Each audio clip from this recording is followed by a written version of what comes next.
Welcome to another special edition of Dungeons and Social Distancing with Nerdarchy. Today we ask the question, which D&D race gets the best feats?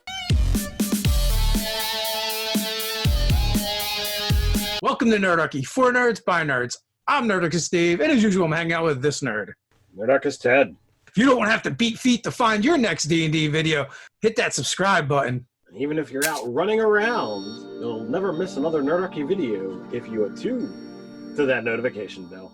So before we jump into talking about the best feats for races in Dungeons & Dragons, obviously, if you are used to Nerdarchy videos, this is a little bit of a different format than we normally do. During the coronavirus pandemic, we are practicing social distancing. My wife, Ted's sister, is autoimmune compromised, so we want to make sure we're as safe as possible, and also we want you to be as so safe as possible as well, and to follow, the social distancing and the guidelines that have been put forth. So, hopefully everyone out there, please stay safe and bear with us as we make these adjustments during these times that are difficult for everyone. And just know that when we're back to status quo, to norm, we will return to our normal video format and all of the love and glory that is. Before we jump into our content today, we want to thank our sponsor, Amazon and US Today bestseller author Danny Bell, and actually a friend of the show Nerdarchy. Me and Ted both had the pleasure of meeting Danny Bell when we went out to California,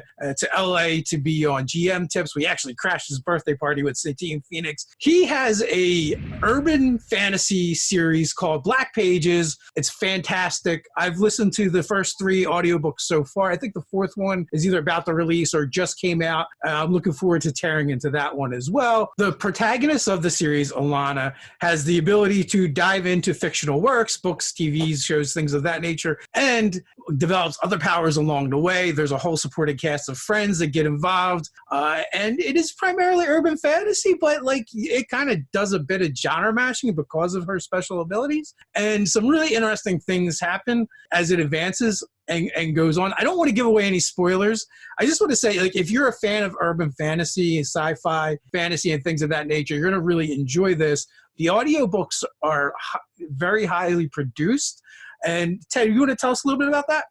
So I'm a huge fan of audiobooks. Anytime they get into, that stuff, it always piques my interest. In the newest audiobook, has a cast of some awesome people, some of which we've actually, met and even gamed with in person. Witten Frank, Mark Meir, Bonnie Gordon, Becca Scott, Lauren Bancroft, Kevin Kittredge, Thomas Hamilton, and Joseph Limbaugh. So I'm certain that you, at least some of those names, if not all of them, have come across your social media feed, or you know who they are just by name. So definitely should look into it just on the names, just on the power of those names alone. I mean, Becca Scott is Game the Game.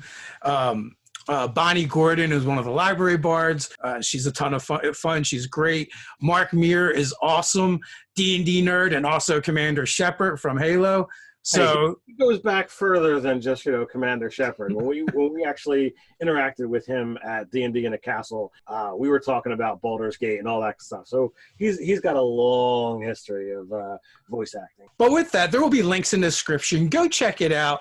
And with that, let's jump into our video. All right, so best race for feats. This is where we're looking at, specifically racial specific feats, things that, do have that prerequisite of you must be, this race or one of, these kinds of races to qualify.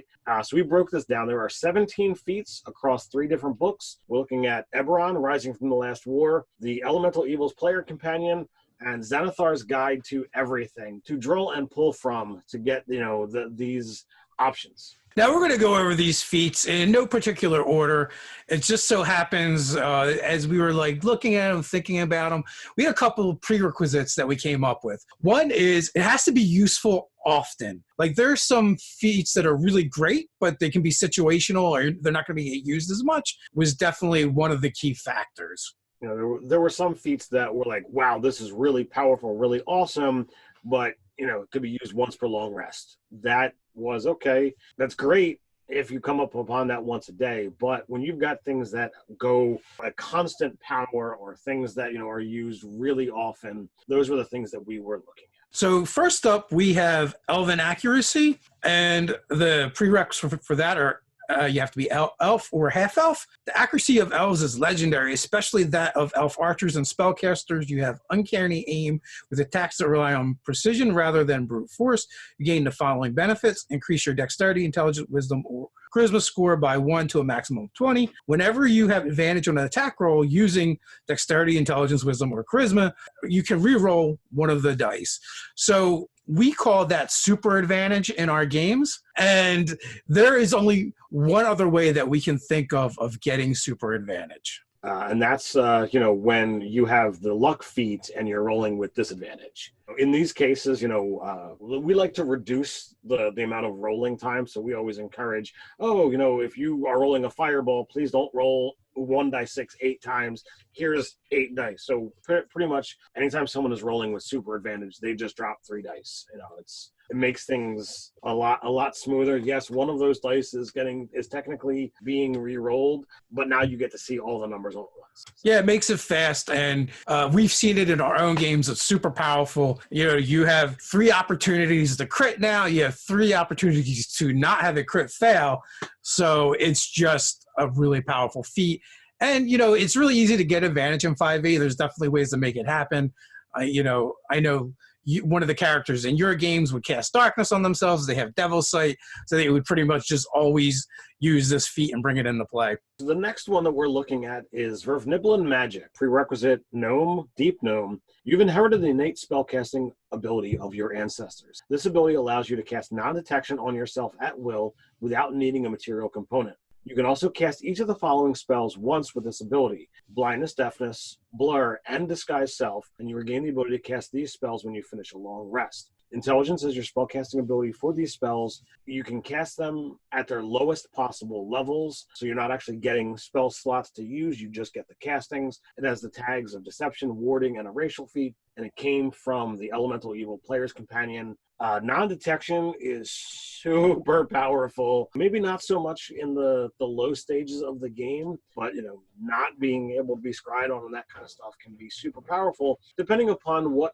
you've made as enemies throughout your play. So really powerful, and the combination of those other spells, that's just a lot of extra spellcasting power. Yeah, I mean, the fact that you can do it at will, it's an abjuration spell.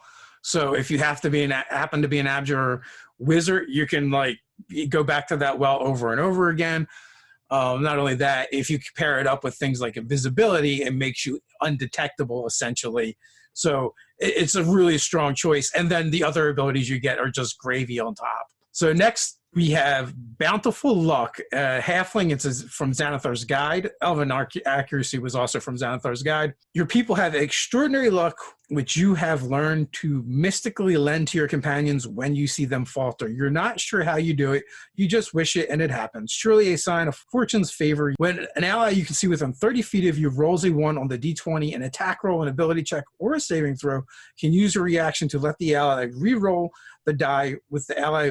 The ally must use the new roll. When you use this ability, you can't use your lucky racial trait before the end of your next turn. Essentially what it does, it extends the lucky racial trait from the halfling to your whole party where you can use it. Now, granted, it sucks up some of your luck as a halfling, but you never know it's going to be when it's going to come in clutch. We've used it in our games often. It's come up a lot. I find that luck is incredibly powerful, and you can really play up. If you decide to go with a diviner feature, or even playing that you have some divination powers within you. And sure enough, when that player rolls a 1, you can role play and you react in character that you foresaw doom or you foresaw something bad happening, and you just think, or you do a certain thing that your character does and give that character the chance to re-roll and possibly turn that 1 into a crit or into a success. But if I were to take that, I would really role play up my character's reaction, because that's what it takes. You have to react to it. So doing so, you get to really play along with it. And I think that would be fun to add that role playing into something that's purely a mechanical choice. Yeah, especially you're playing that character that's always talking about how lucky he is and things of that nature. Sure, the luckiest half man alive for sure would have to have this feat. So Infernal Constitution, prerequisite Tiefling or Feral Tiefling. Fiendish blood runs strong in you, unlocking a resilience akin to that possessed by some fiends. You gain the following benefits. Increase your con by 1 to a maximum of 20. You have resistance to cold damage and poison damage, and you have advantage on saving throws against being poisoned. This is from Xanathar's Guide to Everything, and it has the tags buff, warding, and of course racial. As a tiefling, for the most part, you already get resistance to fire, depending on the if you use a variant or not. So that's 3 resistances. 2 of those resistances are the most common types of damage in the game, getting advantage on saves versus poison. We just felt like this is a feat that would come up over and over again. And again, most of the feats that we've mentioned, or at least half of the feats that we've mentioned, have been half feats essentially. So you're still getting a stat adjustment in addition to it. So these make them super useful.